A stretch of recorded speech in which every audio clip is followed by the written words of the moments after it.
जय हिंद। स्वागत है आपका आपके अपने YouTube चैनल कलाम एकेडमी जीन पे।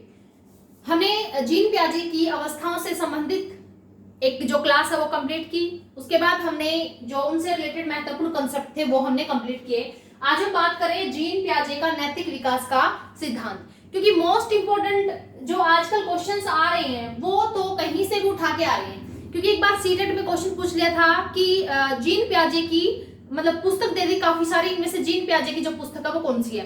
तो मतलब क्वेश्चन कहीं से भी कुछ भी पूछा जा रहा है तो हमें एक एक चीज को बड़े विस्तार से और बहुत अच्छे तरीके से पढ़ने की जरूरत है। तो चलिए देखिए, बात करते हैं जीन प्याजे के नैतिक विकास के सिद्धांत की। तो नैतिक विकास का सिद्धांत जीन प्याजे और कोलबर्ग दोनों ने दिया है। कोलबर्ग ने नैतिक विकास का जो सिद्धांत दिया उसको बहुत ही ज्यादा विस्तृत किया है, तो ज्यादा तो इंपॉर्टेंट है कोलबर्ग का नैतिक विकास का सिद्धांत, लेकिन क्वेश्चंस आ जाते हैं आजकल जीन प्याजे के नैतिक विकास के सिद्धांत से भी। ठीक है, तो चलिए देखिए, सबसे पहले तो हम बात करें कि जीन प्याजे ने नैतिक विकास के सिद्धांत में क्या कहा है कि बच्चों के अंदर नैतिकता किस प्रकार से जन्म लेती है, किस प्रकार से बच्चे नैतिक व्यवहार को जो है धारण करते हैं, किस प्रकार से वो जब एक बच्चा पैदा होता है तो वो ना ही नैतिक होता ना अनैतिक होता, तो आराम आराम से किस प्रकार हर एक स्टेज में वो किस प्रकार नैतिकता के गुणों को धारण करता है। तो चलिए बात करते हैं कि इनके द्वारा यह सिद्धांत 1932 में प्रतिपादित किया गया। देखिए, कई किताबों में 1932 लिखा हुआ है, कई में 1940। ये भी मैं आपको बता दूं कि क्यों यह डिफरेंस है। यह डिफरेंस इसलिए है क्योंकि इन्होंने अपनी जो बुक लिखी ना, the moral judgment of child 1932 में, तो इसी बुक के आधार पर इन्होंने जो है इसी के आधार पर इन्होंने नैतिक जो विकास है या नैतिक विकास के बारे में इन्होंने बताया था। तो इसलिए कहीं पे लिखा है कि ये जो सिद्धांत है इन्होंने 1932 में दिया, और उसके बाद कई किताबों में लिखा है कि ये सिद्धांत उन्होंने 1940 में दिया है। ठीक है, तो देखिए करीब करीब इन्होंने 32 बुक्स जो है वो लिखी है, और उनमें से कुछ मोस्ट इंपोर्टेंट है।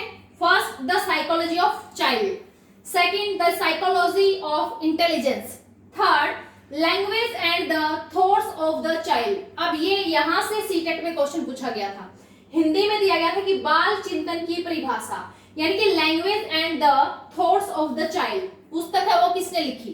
ठीक है, तो किसने लिखी? जीन प्याजे ने। इसके बाद इनकी बुक है संसार के बच्चों के विचार और the moral judgment of child, जो अभी मैंने बताया कब लिखी है ये, 1932 में। क्लियर? अब देखिए, इसी बुक के आधार पर इन्होंने नैतिकता को किस तरीके से डिफाइन किया। ये कहते हैं कि बच्चों के नैतिक निर्णय के विकास में, जैसे ही बच्चे नैतिकता से संबंधित निर्णय लेते हैं तो उनके विकास में एक तार्किक पैटर्न तथा एक निश्चित कर्म होता है। ऐसा नहीं है कि बच्चे नैतिक गुणों को ऐसे ही धारण कर लेते हैं, किसी भी बात को ऐसे ही बोल देते हैं, ऐसा नहीं है बिल्कुल भी। उनमें एक निश्चित कर्म होता है और एक तार्किक पैटर्न होता है, यानी कि वो कोशिश करते हैं तर्क के आधार पर बातों को बताने की।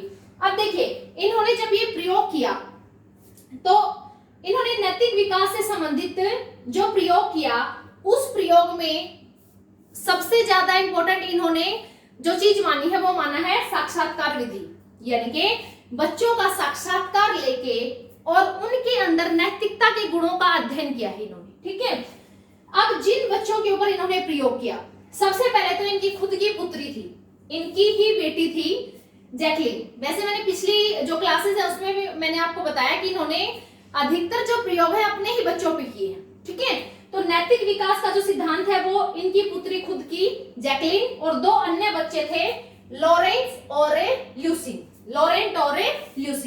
तो इन्हीं तीनों बच्चों के आधार पर, इन्हीं तीनों बच्चों में नैतिकता के गुणों का अध्ययन करके इन्होंने नैतिक विकास का सिद्धांत दिया। अब देखिए, इन्होंने क्या कहा कि मतलब अलग अलग स्टेज पे, अलग अलग अवस्था पे में बच्चा नैतिक गुणों को किस प्रकार से जो है दिखाता है या नैतिकता को किस प्रकार से ग्रहण करता है। ठीक है, तो बात करें कि प्रकृति के आधार पर इन्होंने जो नैतिक विकास का सिद्धांत है इसके दो भाग बताए हैं। किसके आधार पर? प्रकृति के आधार पर। ठीक है, तो पहला जो है फर्स्ट है वो है प्रायत अवस्था, यानी कि stage of heteronomy morality. Stage of heteronomy morality का मतलब क्या होता है कि इस अवस्था में सिर्फ और सिर्फ परिणाम महत्वपूर्ण होते हैं। मतलब बच्चे की नैतिकता किस चीज पे डिपेंड करती है कि जो परिणाम है किसी भी चीज के वो महत्वपूर्ण है। देखिए मान लिए ये अवस्था होगी 0 से 8 वर्ष, तो इस अवस्था में बच्चा क्या करेगा, जैसे उसके सामने कोई कप रखा है, ठीक है, एक बच्चे ने जानबूझ के एक कप तोड़ दिया, जानबूझ के अपनी मतलब सबके सामने, और उसने जानबूझ के एक काम किया, उसने एक कप तोड़ दिया, ठीक है। और दूसरा कोई बच्चा है जो किसी को मतलब ट्रे में 10-12 कप चाय के लेके जा रहा है, और बाई चांस उसकी जो ठोकर लगी वो गिर गया, और उससे वो 12 के 12 कप टूट गए, चाय भी गिर गई और ट्रे भी टूट गई। अब इस अवस्था का जो बच्चा है 0 से 8 साल का, उसके लिए ज्यादा अपराधी कौन है, ज्यादा अपराधी वो है जिससे ज्यादा नुकसान हुआ है। तो इस प्रकार की इनकी क्या होती है, नैतिकता। क्लियर। प्रकृति के आधार पर जो प्रायत अवस्था है यानी कि स्टेज ऑफ हेटेरोनोमस मोरालिटी है, तो इस स्टेज में बच्चा क्या करता है, जो परिणाम हैं उनको ज्यादा महत्वपूर्ण मानता है, ठीक है। वो ये नहीं सोचता कि भाई इसने ये गलती जो है वो जानबूझ के की है या इससे ये गलती जो है अनजाने में हो गई है, उसको कोई मतलब नहीं है। इस टाइम पे उसकी जो नैतिकता है वो सिर्फ और सिर्फ परिणामों पर आधारित है। ज्यादा नुकसान जिसमें हुआ वो काम उसके लिए ना करने योग्य है और उसी को दंड मिलना चाहिए, ठीक है।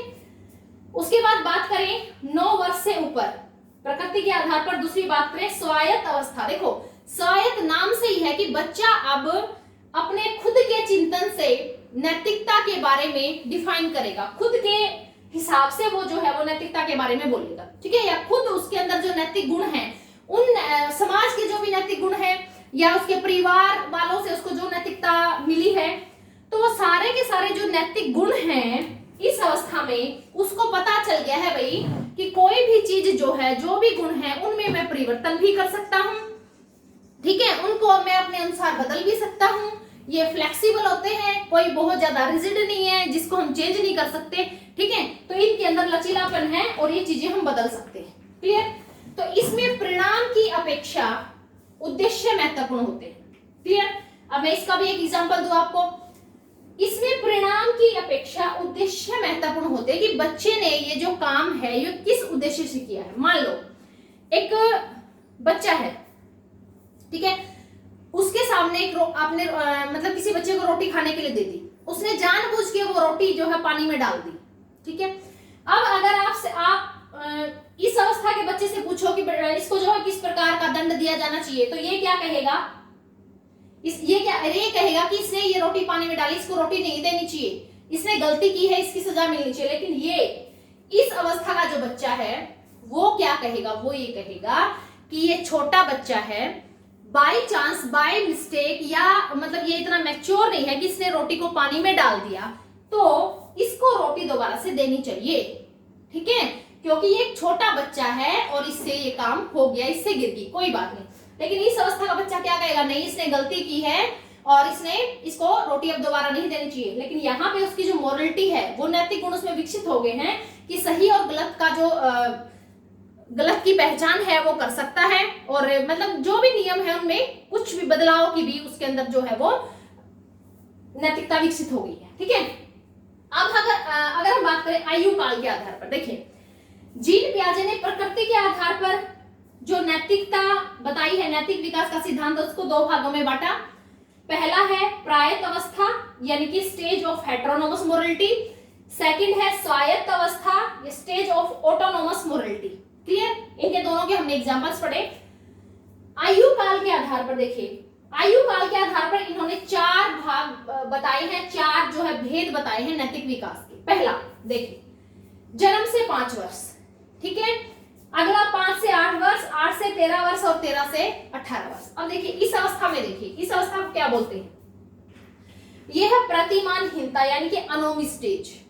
इस अवस्था का बच्चा होता है जो जन्म से 5 वर्ष का होता है, वो क्या है कि सही या गलत का निर्णय भौतिक परिणामों के आधार पर लेगा। जैसे मैंने यही बताया आपको, यहाँ 0 से 8 की जो एज है, तो कुछ यहाँ क्लियर हो गया, परिणामों के आधार पर लेगा, ठीक है। और पुरस्कार एवं दंड आधारित उसकी जो नैतिकता होगी वो पुरस्कार और दंड आधारित होगी। अगर उसकी किसी बात पे घर वालों ने चांटा लगा दिया तो समझ गया ये गलत बात थी, ऐसा नहीं करना, ठीक है। और उसके किसी काम पर, किसी बात पर घर वालों ने उसको चॉकलेट दे दी, खुश होके कोई खिलौना दिलवा दिया, नई ड्रेस दिलवा दी, तो उसको पता चल गया कि ये काम मैं कर सकता हूँ, ये काम सही है, ठीक है। उसके बाद है पीड़ा और हर्ष व्यवहार के नियंत्रक होते हैं। बिल्कुल, अगर उसके किसी व्यवहार को मान ले कि एक बच्चे ने चोरी की या गाली दी तो उसको क्या लगा, चाटा लगा, ठीक है। तो अब वो क्या समझ गया कि भाई अगर मैं ऐसा बोलूंगा तो मुझे क्या होगा, पीड़ा मिलेगी, यानी कि थप्पड़ लगेंगे, पिटाई होगी तो मुझे दुख होगा। तो इस प्रकार का जो है कार्य मुझे नहीं करना चाहिए, ठीक है। यानी कि सिर्फ पीड़ा से, उसको नहीं पता कि गाली देना क्या होता है, कि चोरी करना क्या होता, नहीं, उसको ये पता चल गया कि पिटाई होगी, ठीक है, तो मुझे ये काम नहीं करना। अब अगर बात है हर्ष की, बच्चे ने, उनके घर पे कोई मेहमान आया, बच्चे ने उसके पैर छुए, बच्चे ने उसको नमस्ते किए, तो उनके जाने के बाद मम्मी ने क्या किया, मम्मी ने उसको चॉकलेट दी, ठीक है, मम्मी ने उसको बिस्किट दिए, तो अब वो क्या हो गया, खुश हो गया। अब उसको पता है, अब वो खुश हो गया ना वो चीजें मिलने के बाद, अब उसको पता है कि भाई अगर मैं इस तरह का व्यवहार करूंगा तो मुझे कुछ ना कुछ चीज मिलेगी, ठीक है, और उससे मुझे खुशी मिलेगी। तो ये उसका पूरा का पूरा जो व्यवहार है वो पीड़ा और हर्ष और पुरस्कार और दंड पर आधारित होता है, ठीक है। ये बच्चे की नैतिकता होती है 0 से 5 साल की। अब बात करें 5 से 8 वर्ष, इसको बोलेंगे प्रायत्सत्ता, यानी कि हेटेरोनोमी स्टेज।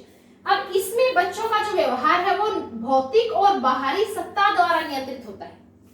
भौतिक और बाहरी सत्ता द्वारा का मतलब क्या होता है, देखिए इसमें जो 5 से 8 वर्ष का बच्चा है, इसमें बच्चा हल्का फुल्का सा ये महसूस करने लग जाता है कि कोई कार्य जो मुझे बुरा लगता है, ठीक है, अगर किसी ने मेरी पिटाई की तो मुझे गलत लगा ना, मुझे बुरा लगा, मुझे दर्द हुआ, तो मुझे भी किसी की पिटाई नहीं करनी चाहिए, उसको भी बुरा लगेगा। यानी कि ये जो अवस्था है ये पारस्परिक आदान प्रदान पर आधारित है, ठीक है।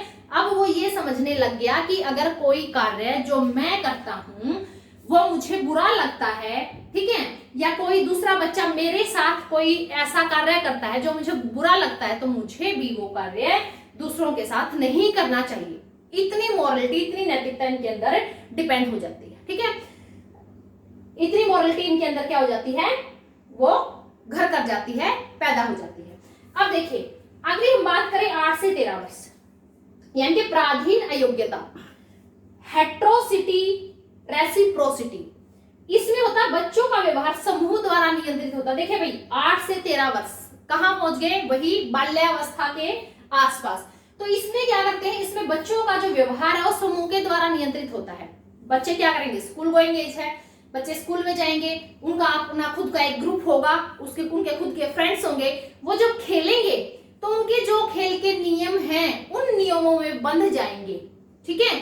तो पियाजे ने जैसे कहा कि कुछ बच्चे जो वो कंचे खेल रहे हैं, ठीक है, और उनके अपने खुद के नियम है, भाई इस तरीके से खेलोगे तो आउट हो जाओगे, इस तरीके से नहीं खेलोगे तो आपको गेम से बाहर कर दिया जाएगा, ठीक है। अगर कोई भी किसी ने चीटिंग की तो आपको गेम से बाहर कर दिया जाएगा। उनके खुद के नियम बना दिए उन्होंने, ठीक है। उन सभी नियमों को वो बिल्कुल अंधाधुंध उनका अनुसरण कर रहे हैं। लेकिन पियाजे ने जब अपने एक्सपेरिमेंट किया तो पियाजे ने उन बच्चों को उन नियमों में कुछ चेंज करने के लिए बोला कि आप इनको छोड़ दीजिए, ठीक है, इस तरीके से खेलिए। उन्होंने मना कर दिया, उन्होंने कहा कि नहीं, हमारे समूह के यही नियम है, हमारे गेम के यही नियम है, हम इनको चेंज नहीं कर सकते। यानी कि बच्चे जो हैं, जो भी समाज के द्वारा जो नियम बनाए गए हैं या समूह के द्वारा जो भी नियम बनाए गए हैं उनको चेंज करने के लिए तैयार नहीं होते। उनके लिए वो क्या है, वो स्थगित है, हम उनको बदल नहीं सकते। क्लियर। अब बात करें 13 से 18 वर्ष। अब बच्चा क्या है, किशोरावस्था में पहुंच गया। अब वो किसी भी प्रकार के नियंत्रण, किसी भी प्रकार के बंधन से मुक्त है। उसको पता है कि समाज में जितने भी नियम बनाए जाते हैं, ठीक है, जितने भी नियम बनाए जाते हैं मैं उनको चेंज भी कर सकता हूं। क्लियर। और उनको अगर वो सही नहीं है तो मैं उनको चेंज कर सकता हूं, ठीक है। अगर वो सही है तो मैं फॉलो कर सकता हूं, मेरी मर्जी। अगर मैं उनके अलावा कोई नए नियम स्थापित करना चाहता हूं तो मैं वो भी स्थापित कर सकता हूं। तो बच्चे अपने व्यवहार के लिए स्वयं उत्तरदायी होते हैं और नैतिक मूल्यों का पूर्ण विकास हो जाता है इस अवस्था में। क्लियर। इस अवस्था में बच्चों को पता चल जाता है क्या सही है, क्या गलत है, क्या मेरे लिए ठीक है, क्या मेरे लिए ठीक नहीं है, मुझे किस प्रकार का व्यवहार करना चाहिए, किस प्रकार की चारित्रिक जो विशेषताएं हैं, चरित्र का निर्माण मुझे करना है। तो हर प्रकार का नैतिक जो व्यवहार है बच्चों का यहाँ पे क्या हो जाता है, विकसित हो जाता है। क्लियर। तो हमने जीन पियाजे के नैतिक विकास के सिद्धांत को बहुत ही डिटेल से पढ़ा, एक एक चीज, एक एक अवस्था, सारी बातें हमने यहाँ डिटेल से पढ़ी। तो डेफिनेटली एक क्वेश्चन आपका किसी ना किसी टेट एग्जाम में यहां से आपको देखने को मिलेगा। आप इसके नोट्स भी बना सकते हैं, एक एक चीज मैंने बिल्कुल क्लियर लिखी है। और आप क्लाम एकेडमी के यूट्यूब चैनल को सब्सक्राइब करें, लाइक करें, शेयर करें। Thank you.